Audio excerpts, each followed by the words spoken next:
Em nome de Patris et Filii et Spiritus Sancti. Estamos então, caríssimos, na quinta-feira depois das cinzas. E temos aí essa força, esse poder da súplica, da oração. Vejam, Ezequias, ao pedir a sua cura, lembra ao Senhor os bens que ele tinha feito no passado, como ele tinha andado diante de Deus direitinho. E o centurião que pede a cura do seu servo atua é a fé dele que atua, a fé presente dele no Messias que atua.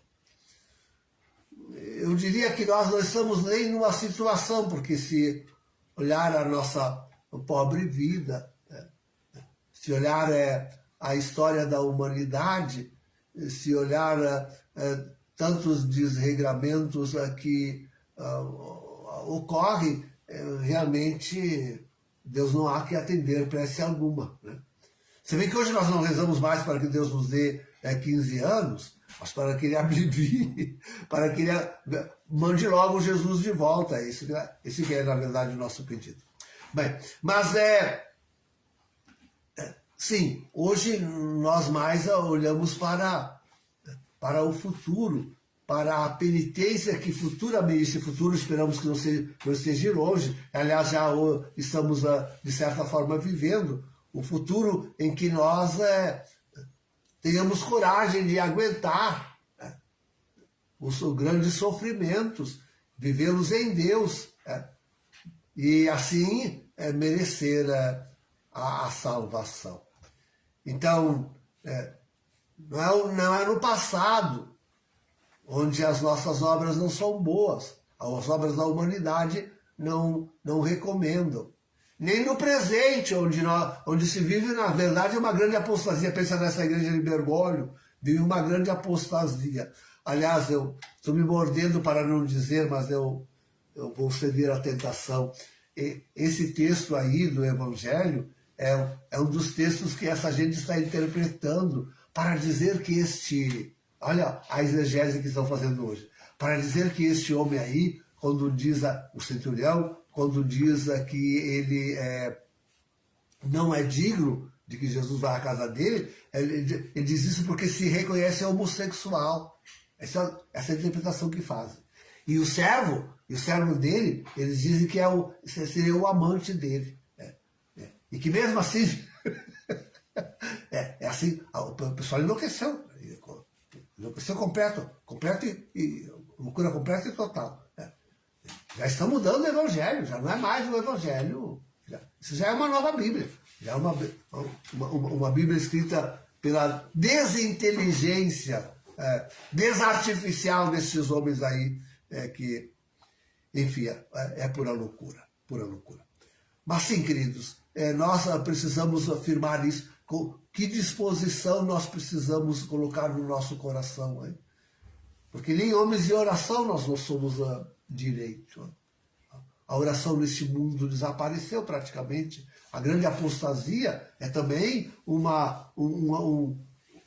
alongamento, uma distância que a humanidade a igreja toma da oração, com certeza.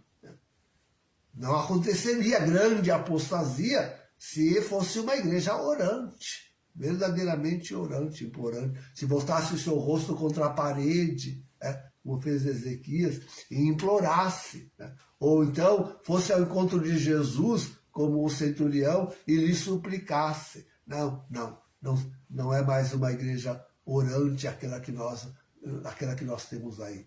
Aliás, uma oração que abomina a Deus. Pensem numa oração. Não, pense em oferecer a Deus. Pense assim comigo. Oferecer a Deus uma oração, e talvez a mais preciosa das orações que Ele formulou para nós rezarmos, em união com os demônios. É uma oração que por sua excelência repugna a Deus. E tal é a missa rezada unacum.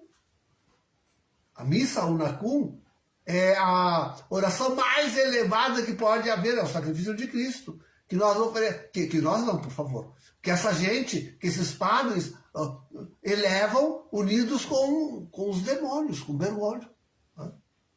Com Bergoglio. Não pode haver coisa mais abominável a Deus do que isto. Não pode, não pode.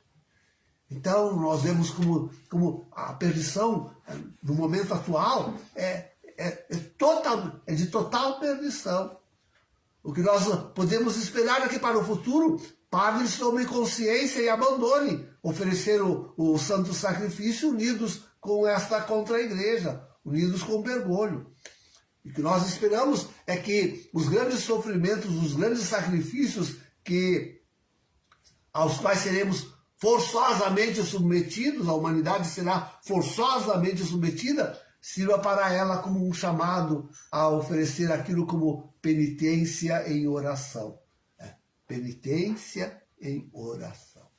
É a única esperança que ainda podemos ter de que Deus se volte benignamente sobre nós, nos perdoe essa humanidade e nos leve a todos para morar consigo no céu. Em nome do Pai, do Filho e do Espírito Santo. Amém.